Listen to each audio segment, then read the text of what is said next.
हाँ, आप सभी का स्वागत करती हूँ आपके अपने YouTube चैनल पर।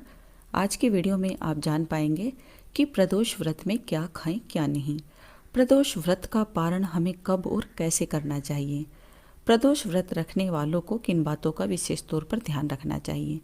प्रदोष व्रत, जैसा कि आप सभी जानते हैं कि प्रत्येक महीने के शुक्ल पक्ष और कृष्ण पक्ष की त्रयोदशी तिथि के दिन प्रदोष व्रत रखा जाता है और शास्त्रों में ऐसी मान्यता है कि जो भी जातक 12 महीने के शुक्ल पक्ष और कृष्ण पक्ष की त्रयोदशी तिथि का व्रत रख लेते हैं, उसकी समस्त मनोकामनाएं बाबा भोलेनाथ पूरी कर देते हैं। प्रदोष व्रत भोलेनाथ की सबसे प्रिय तिथि है। प्रदोष तिथि के दिन अगर प्रदोष काल में भोलेनाथ का पूजन अभिषेक किया जाए तो ऐसी कोई इच्छा नहीं जिसे भोलेनाथ पूरी ना करें। त्रयोदशी तिथि का व्रत रखने वालों को खाने पीने का और पारण का जरूरी नियम पहले से ही पता होना चाहिए, तभी आपको आपके व्रत का पूर्ण रूप से लाभ है वो देखने को मिलता है। त्रयोदशी तिथि का अगर आप व्रत रखते हैं और आप पूर्ण रूप से स्वस्थ हैं, अगर इस व्रत को आप निर्जला रखना चाहें तो निसंकोच आप इस व्रत को निर्जला भी रख सकते हैं। अगर आप इस व्रत को निर्जला नहीं कर सकते तो ऐसे में आप सुबह सवेरे भोलेनाथ की पूजा करने के बाद आप दूध, चाय, कॉफ़ी आप ले सकते हैं। इसके साथ ही मौसम के अनुसार जो भी फल चले हुए हैं उन फलों का सेवन भी आप कर सकते हैं, उन फलों का जूस भी आप पी सकते हैं। इसमें किसी प्रकार की कोई दिक्कत नहीं है। इसके साथ ही अगर आपका शरीर शारीरिक रूप से कमज़ोर है तो आप ड्राई फ्रूट्स जैसे कि मखाने, किशमिश, काजू, बादाम, ये सभी चीज़ें भिगोकर आप अपने व्रत वाले दिन इन चीज़ों को खा सकते हैं। प्रदोष काल की पूजा करने के बाद भोलेनाथ को भोग लगाने के बाद आप फलाहार ग्रहण कर सकते हैं। उसमें आप साबूदाने, मखाने या सामक की खीर बनाकर भोलेनाथ को भोग लगाने के बाद उस खीर का सेवन भी आप कर सकते हैं। आप चाहें तो एक समय मीठा अन्न खाकर भी प्रदोष का व्रत रखा जा सकता है। ऐसा शिव पुराण में वर्णित है कि भोलेनाथ का कोई भी व्रत आप एक समय मीठा अन्न खाकर भी रख सकते हैं।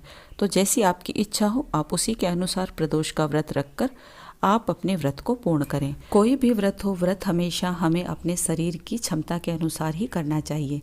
किसी की देखा देखी में आकर हमें कोई भी व्रत की शुरुआत नहीं करनी चाहिए और किसी भी व्रत को हम दूध, फ्रूट्स खा पी कर भी व्रत रख सकते हैं। व्रत करने से भी ज़्यादा जरूरी है कि व्रत के नियमों का पालन करना। आप जिस भी देवी देवता का व्रत करते हैं उस देवी देवता के प्रति आप आस्था और पूर्ण रूप से विश्वास जरूर बनाए रखें। व्रत वाले दिन कम से कम 108 बार उस देवी देवता के मंत्रों का आप जाप अवश्य करें। अगर संभव हो तो 11 माला का जाप भी आप कर सकते हैं। व्रत वाले दिन किसी दूसरे की निंदा, बुराई, चुगली करने से अवश्य बचें। व्रत वाले दिन में सोना भी वर्जित बताया गया है। इस तरह से आप कोई भी व्रत पूर्ण कर सकते हैं।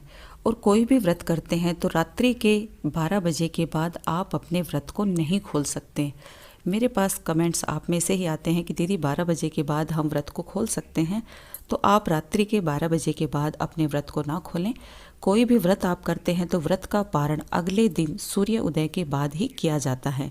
आप कोई भी व्रत करते हैं तो अगले दिन जब तक सूर्य उदय नहीं होता तब तक आपका व्रत पूर्ण नहीं होता है। कोई भी व्रत आप करते हैं पारण और दान दक्षिणा के बिना वह व्रत अधूरा ही माना गया है। तो ऐसी गलती आप ना करें कि अगले दिन बिना स्नान किए आप कुछ खाएं पिएं। आपको सूर्योदय से पहले उठना चाहिए। स्नान ध्यान से निवृत्त होकर सूर्यदेव को तुलसी जी में जल अर्पित करने के बाद भगवान भोलेनाथ की अपने घर के मंदिर में ही पूजा करनी चाहिए और इसके बाद आपको दान दक्षिणा अवश्य ही निकाल लेनी चाहिए। दान दक्षिणा में आप चाहें तो सूखी सामग्री, खाने पीने का जो सामान होता है वो निकाल कर आप पंडित जी को दान दे सकते हैं, किसी मंदिर में दान दे सकते हैं, गौशाला की गाड़ी में दान दे सकते हैं, या फिर इसके साथ ही आप कुछ रुपए पैसे निकाल कर भी रख सकते हैं। इसके साथ ही आपको व्रत खोलने से पहले गौ माता को, पक्षियों को, चींटियों को, कुत्ते, बिल्ली अगर आपको मिलते हैं तो उनके लिए दाना, पानी, रोटी, चारा आप थोड़ी बहुत व्यवस्था करके आप अपने व्रत को खोलें। पारण करना यानी कि व्रत को खोलना। जो भी प्रसाद आपने पूजा में समर्पित किया है भोलेनाथ को, वही प्रसाद लेकर आपको पारण स्वरूप ग्रहण करना चाहिए और मन ही मन ऐसी प्रार्थना करनी चाहिए कि हे भोलेनाथ, मैं पारण स्वरूप इस प्रसाद को ग्रहण कर रही हूँ। आप मेरे व्रत को पूर्ण करें और मेरी मनोकामना भी शीघ्र अतिशीघ्र पूर्ण करें। ऐसा बोलकर आपको अपने व्रत का पारण करना चाहिए और इसके बाद शुद्ध सात्विक भोजन बनाकर आपको भोजन ग्रहण कर लेना चाहिए। यही है शास्त्रों के अनुसार पारण करने की सही विधि।